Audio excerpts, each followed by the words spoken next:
Young and talented hero Sangeeth Shobhan ప్రధాన పాత్రలో నటించిన latest movie Rakasa. Lady director Manasa Sharma తెరకెక్కించిన ఈ సినిమాలో నయన సారిక హీరోయిన్గా నటించింది. జీ స్టూడియో సమర్పణలో పింక్ ఎలిఫెంట్ పిక్చర్స్ బ్యానర్పై ఉమేష్ కుమార్ బన్సాల్తో కలిసి నిహారిక కొణిదల ఈ సినిమాను నిర్మించింది. ఏప్రిల్ 3న విడుదలైన ఈ సినిమా సూపర్ హిట్గా నిలిచింది.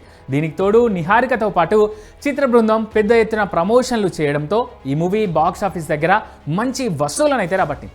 ఫ్యాంటసీ హర్రర్ కామెడీ నేపథ్యంలో తెరకెక్కిన ఈ సినిమా థియేటర్స్లో రిలీజ్ అయి దాదాపు 3 వారాలు అవుతోంది. ఇప్పటికీ అక్కడక్కడ థియేటర్స్లో ఆడుతున్నప్పటికీ ఈ సినిమాను ఓటీటీలో చూడాలని చాలామంది ఈగర్గా వెయిట్ చేస్తున్నారు.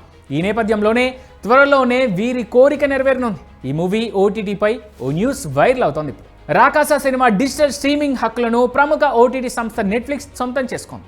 ఈ మేరకు థియేటర్స్లో రిలీజ్ అయిన 4 వారాల తర్వాతనే ఓటీటీలో రిలీజ్ చేయాలనే అగ్రిమెంట్ చేసుకున్నట్టు తెలుస్తోంది.